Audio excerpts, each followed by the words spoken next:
Okay, now close your eyes, open your ears, and listen.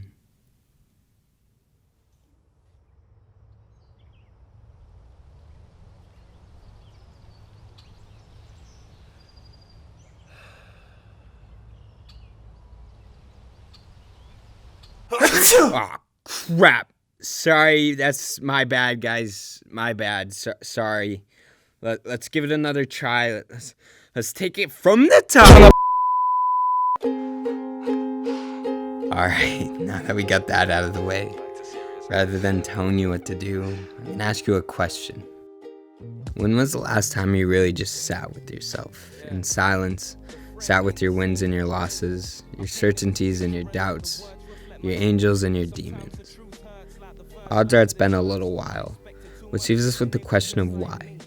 Why aren't we spending time with ourselves when, presumably, we're quote-unquote stuck with ourselves for the rest of our lives? Is there an intentional act of avoidance on our end? Or is there just a lack of opportunity to do so in our ever-busy lives? Either way, assuming we are in control of ourselves, both of these explanations derive from our own doing, whether conscious or not. And I wouldn't, in fact, say it's one or the other, but rather that the two supplement one another. We're avoiding ourselves, and thus our lives and the culture they cultivate are shaped around this act of evasion. Which leads me to the next question. Why would we avoid ourselves? If we are so inclined to run from ourselves, I'm left with the conclusion that something is off within us. We're scared of ourselves. And therefore, the culture we've shaped encourages, dare I say inspires, this refusal to confront our innermost selves. And this makes sense in a weird way, because at the end of the day, we just want to be bigger than ourselves. Our inhibitions, our lacks, our circumstances, our past. So we might as well run from ourselves.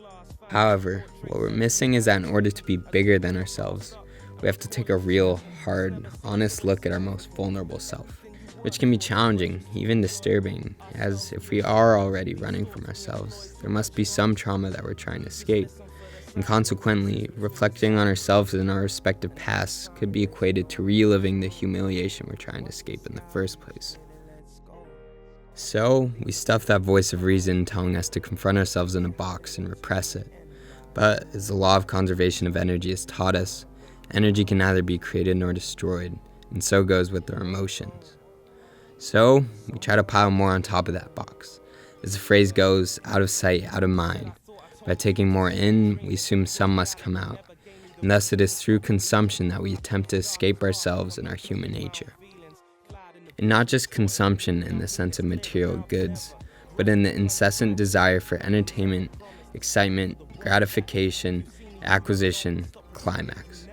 We want stimulation. But the stimulation is just a distraction, a cover-up, a workaround as it fails to address the deeper longings within us. It's not an end, rather means, through which we can only ever fill our tanks half full, as these pleasure-seeking activities leave us feeling empty when we engage with them with the wrong intentions. We've been deceived by the culture we're part of, where consumption is made to be an end, and accordingly, the thirst for consumption becomes insatiable as we pursue it to no end. We can never have enough of what we don't really want. So, to answer the age-old question of, do the ends justify the means? You better be absolutely certain your means are justifiable, as too often we find that there is no end. There's a certain feigned stasis in the status quo. As if everyone else is doing it, it's alright for us to do the same. Numbers and the spirit of comparison become the way through which we can justify ourselves. However, in these instances, it's not so much justifying ourselves as it is comforting ourselves. And that, right there, is the name of the game. Maintaining comfortability. We'll avoid confronting ourselves and what we've done or failed to do on our own or as a whole to keep up convenience and pleasure. But in reality, we're keeping up little more than appearance. What good is a tank half full if we're trying to make it across the country? So rather than make it across the country, we settle halfway in Yazoo City, Mississippi. But as long as we keep telling ourselves we're alright, it's all good, right? Take it as you wish. But this focus on appearance, on the outward, on the external in order to avoid the internal, is the same type of thinking that's landed us exactly where we are. And to me, that's cowardice, which very much goes hand in hand with ignorance. The same type of ignorance we're appealing to when we run from ourselves to chase one orgasmic-like ecstasy to the next. But what happens when we can't find that next climax, that next stimuli? What happens when we come down from that intoxicating buzz and the incessant chatter we feed ourselves ceases to be?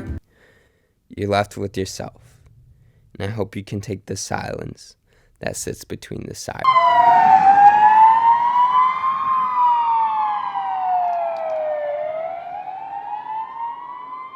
Say you love me. Won't be here in the morning. Baby, you're so gorgeous. I think we're worth a try. Darling, I'm so sorry. I won't be there in the morning. Please don't say you love me. Love will take more time.